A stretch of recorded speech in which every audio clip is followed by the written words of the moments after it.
who needs to play a part in the solutioning? And we can firstly identify the various players, and then we can think about some of the various propositions that have been put to us. Who do you think should have a sense of responsibility? Who do you think should take ownership of this problem? Who do you think needs to play a part in what we do in terms of solutions? And we can talk about that in terms of either sense-making, establishing sources and the facts, sources of truth and the facts, distribution of the truth, and a prevention of distribution of falsehoods, as well as, of course, punitive measures and reparations and so on and so forth. So there's sort of 4 different types of categories, but who do you think are the various players that need to play a role in this in the landscape? I mean, my sense is that there should be government efforts to combat deliberate online falsehood, and likewise, we also want to foster ground-up initiatives. So I think it's a multi-modal, multi-pronged, multi-agency kind of approach to address something that is increasingly complex. And I'm not surprised that, say, 5 to 10 years later, whatever we have come up with might be inadequate. And then I think, again, we have to shift to deal with emerging and new threats. So let's talk specifics. When you talk about a ground-up approach, are you talking about the corporate entities or civil society entities? Or? I think for me, in my submission, I talk about the fact-checking communities that is already existing in social networks today. So these are by individuals who care about the country, who care about the spreading of truth rather than falsehood. And then it's already a natural affinity of members, and then they help to spread what is true. So that's one part of the equation? That's one part of the equation, that's right. Okay. What do you think should be their relationship towards potential sources of truth or untruth? How do they empower themselves to be an arbiter of truth? I think in the research on online space, we find that the community has some ability to self-correct. So if the truth are, if some messages are floating around, after a while, some people will question, and then there is this sense-making going on. And after a while, more and more people will jump in, questioning the validity of such claims, and soon there's enough traction, and then the rumor in particular gets squashed. So if that's happening today, then why do you say the status quo is unacceptable? Because sometimes, for example, if it's a rumor, and after all, it may be verifiable, and some of the claims may not be immediately verifiable due to access to information. So that becomes more complex. So then do state institutions then have a role to play in terms of establishing truth in a very rapid manner? Yes, I believe so. I think government-led initiative will establish what exactly truth is. And so specific to the issue in front of us, which is the significant deliberate online falsehoods address that significant issues that can destabilize a society, national security, sovereignty, political outcomes, economic outcomes. So what do you think should be the balance between civil society and state responsibility for establishing the truth in these matters? I think, as I've placed in my submission, I do have a substantial lot of faith in our local Singaporean online citizenry. By and large, they are very much sophisticated. They are able to point out falsehoods. They are able to call out on issues. Sometimes a little grumpy, especially in train breakdowns, but by and large, I think they are an educated and knowledgeable lot. But having said that, we are living in different times. We have seen in the American elections in Britain and after Cambridge Analytica expose that there are forces outside that do not respect the marketplace of ideas. There are forces outside that do have a more organized and concerted form of what I've placed in my submission of what they call online trolling offensive. They come in huge groups. They dominate the space, what they call information domination. Sorry to interrupt you, Professor. We accept all this. So, I mean, we've spent some time going through your submission, and we accept that this is the scale of the problem. So my question then to you is, you suggested that the online citizenry have a significant role to play. Yes. Why do you think that is sufficient, or do you not think it is sufficient? And what can we do to bolster it if you don't think it's sufficient today? I think on a normal day, as I've placed in my submission, low-level intensity of troll offensive by other countries, believing that like our news networks are spreading fake news in their countries, in their country. They dominate the space, so on a normal day, that is fine. But I think when it comes to emergencies, when it comes to events, elections, epidemic outbreaks, Yes. that I think the government should be acting like a lifeguard to raise the stakes, to get the networks maybe even to delete the posts, to place people under scrutiny, to have more effective monitoring of the interaction process. So you're saying that there are times when the process goes wrong, or the process can be manipulated Yes. to adverse outcomes, at which point the government or the state needs to step in to break that process or to recalibrate. Yes. If I can summarize your position. Yeah. So I would like to give a scenario. If, for example, we place ourselves in a situation of Little India riots breaking out in 2020 instead of 2013, someone can raise the stakes by spreading the rumors that they are not just rioting, but they are sexually assaulting local women. And sentiments get heightened. We see that in Sri Lanka currently as we're speaking. So I think it's time, maybe, the government should be acting like, maybe I give an analogy of like a lifeguard. I understand. So, but one of the criticisms of that point of view is the interaction between the ongoing disinformation and what happens in a crisis. And one of the positions that have been put forward to the committee is that if you don't have a handle of ongoing disinformation campaigns and trust is eroded in the ability for people to process information, and trust is eroded in the functioning of institutions to provide a source of truth, then when a crisis happens, you are unable to play the role that you have just explained. There's a position there. So slightly different from yours, where you are saying that you let things be, citizenry will play the role that they have, and therefore somehow that will moderate. When something goes wrong, you step in. This position suggests that you need to have a hand in the matter all the time, but what you do with the sense-making and what you do with the intervention perhaps needs to be calibrated depending on the impact. Yes. So there's some commonality, but there's a slightly different view on that. What do you say to that? But maybe I should slightly qualify myself. I believe that in the citizenry online need to put a kind of equilibrium. But having said that, I do think that the current, on a normal day like this, the current structures have been quite sufficient in dealing with online falsehoods. Very nuanced, in fact. I think Singapore takes a much more interventionist role. Right from the start, for example, even before the fiasco from Facebook and Cambridge Analytica, there has been very clear, I think since the 60s. Yeah, so Professor Liew, I'm just trying to keep us to the... Sure. So, but what I'm implying is that the current culture, the current legal framework can be quite sufficient. No, I understand, but that's not the question that I'm asking you. I think we get back to the issue where we've got a lot of views already. We understand the background, and there's quite a lot of differences of views on what that background means and where we should go.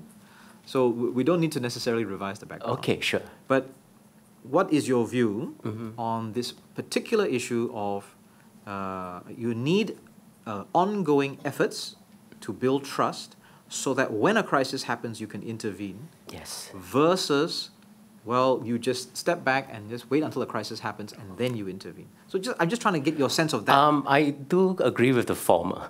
The former? Yeah, which means there needs to be an ongoing effort to build trust. Okay. I'm not saying that we should just sit back and let things happen per se. Yeah. So now, we're coming back to who should play a part in this ecosystem.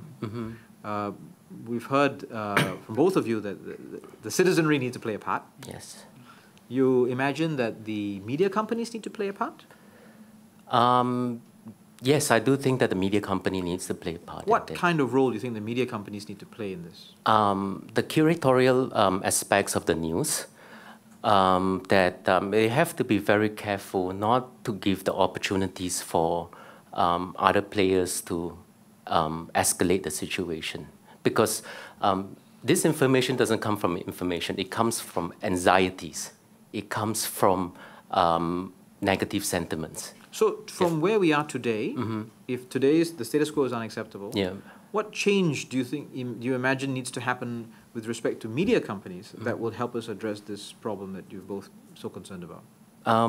I would say that media companies probably would have to be really upfront about the kind of funding sources and the curatorial aspects of the news. So you're worried that some of their financial structures will alter the editorial and curatorial decisions around deliberate online falsehoods? Yes, that's true.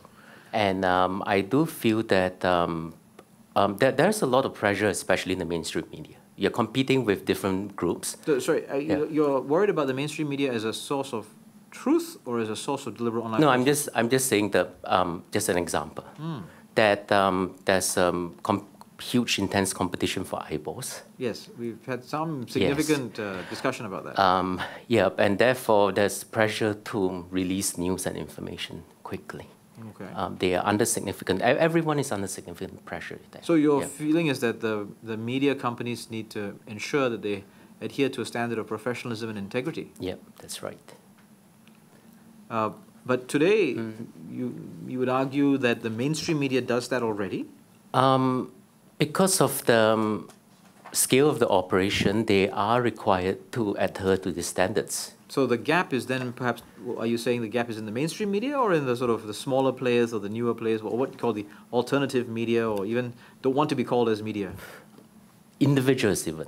Individuals even. Yeah, anyone can be his own media platform. So sometimes the alternative or even the mainstream media picks up this news from people or sentiments from the ground. I see. Professor Chua, you have a view on this? Yeah, I find that there should be a dialogue because all of these players are part of the ecosystem, and then the relationship among all these players shouldn't be adversarial. So it should be a constant dialogue. So maybe once a quarter, once half a year or so on, the government agencies and all these players can come together for some kind of dialogue to understand each other. And then sometimes that's how trust is built over a long period of time. But they're competitors for eyeballs and advertising revenue, are they not? Yeah, so on the one hand, they compete on the financial grounds, but on the other hand, they are all guardians of truth. And then we all have a stake in the well-being of Singapore. But all of them don't necessarily have the same degree of financial transparency over their incentives and...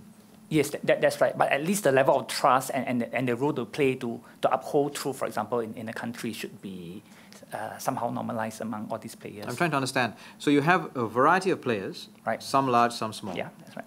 You're suggesting that we should perhaps treat them equally? But no, not treat them equally, but rather bring them together on board so that everybody's on the same page. No, but when it comes to the issue then of who is a source of truth, aren't you then saying that they are all equally sources of truth? No. But on the one hand, you have some companies which are regulated as media companies, and some governance and reporting issues with respect to their finances, and smaller players who are not so tightly controlled.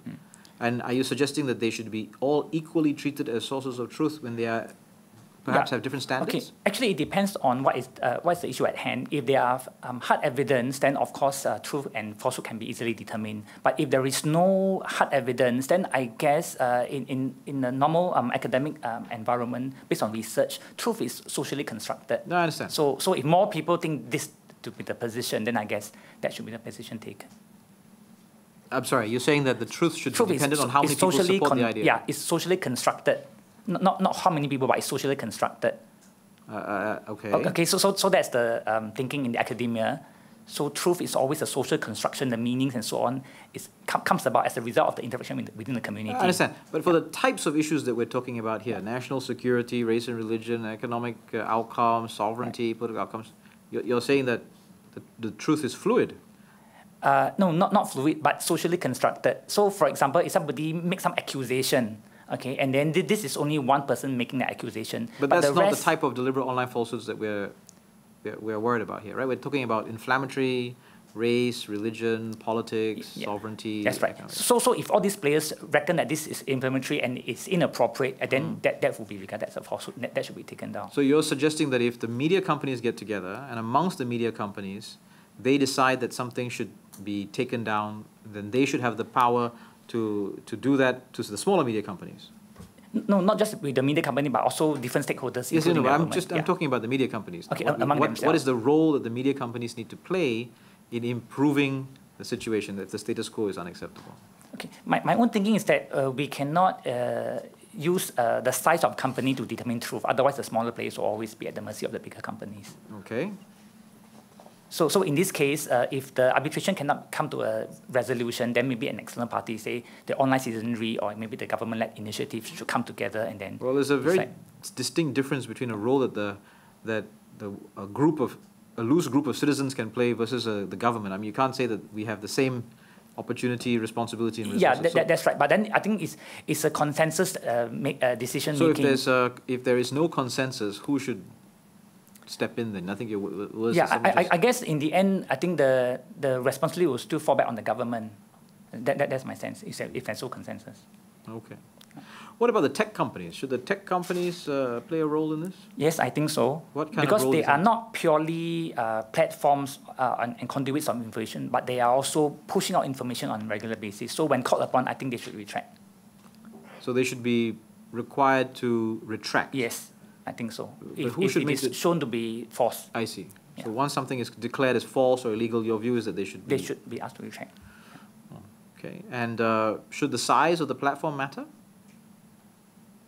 So, for example, a small website that gets 100 hits a day versus, I don't know, a Facebook page that has a million followers, should we treat them the same or treat them differently? In my view, I think we should treat them equally because the small players will one day become big and then things will linger around. Yeah.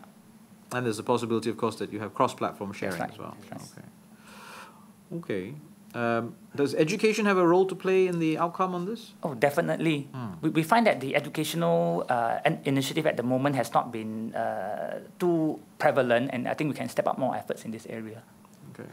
Maybe I can just add that there's a lot of talk about education but I do not think that is a panacea.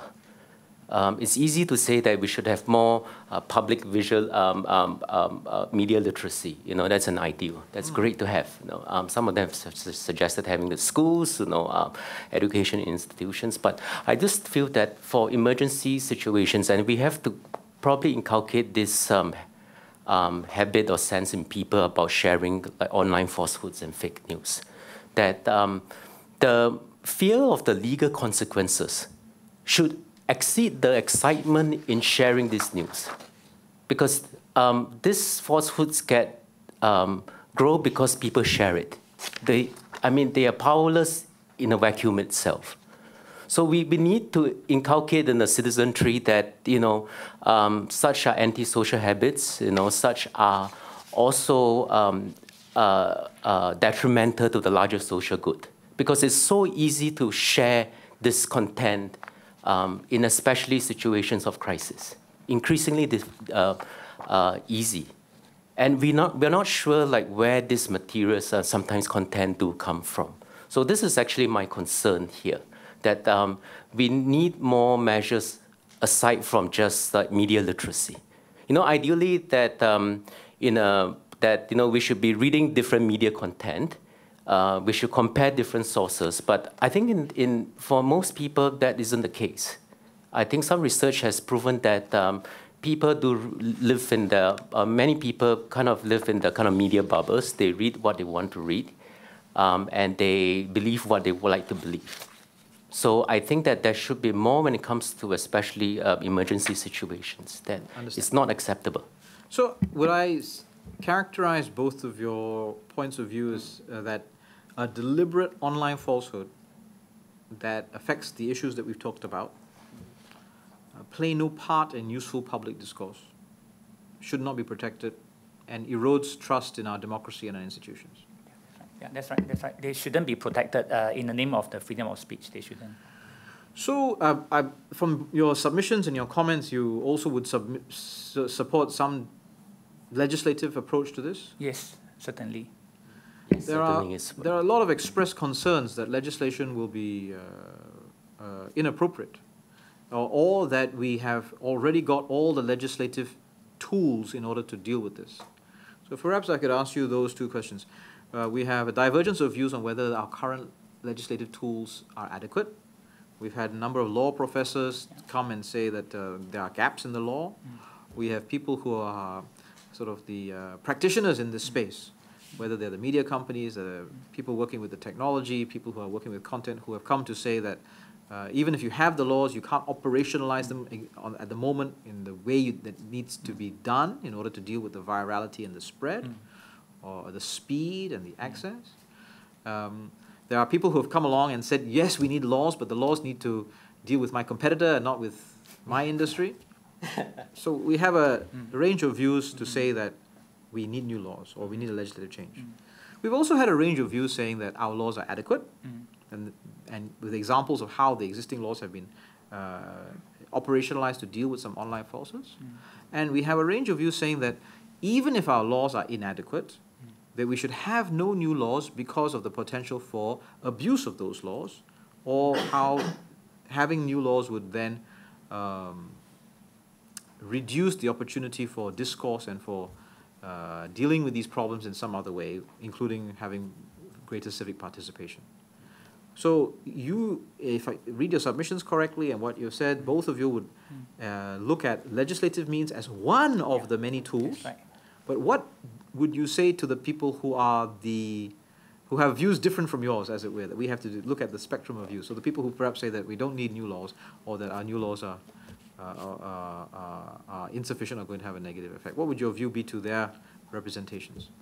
My sense is that since the founding of Singapore until today, we are a relatively well-run country, primarily because of the weight of the law.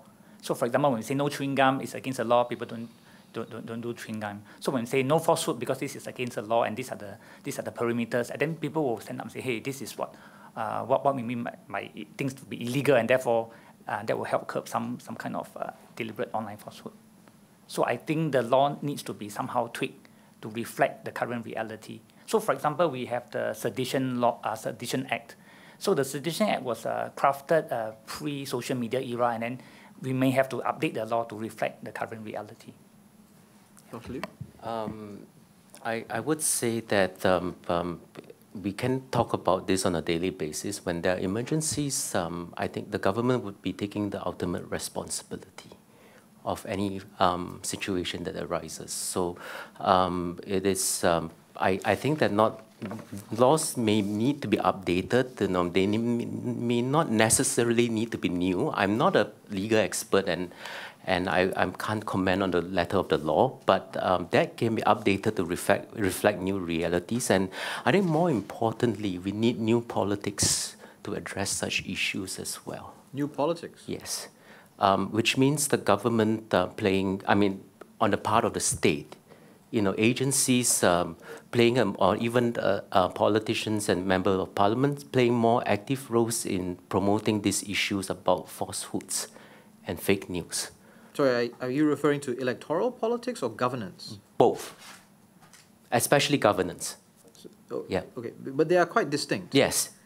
You're suggesting that the government of the day needs to have a new approach to the governance of this issue. Yes. It's not quite the same as there needs to be a new political process to establish who the government of the day is. Which is the view that you are taking?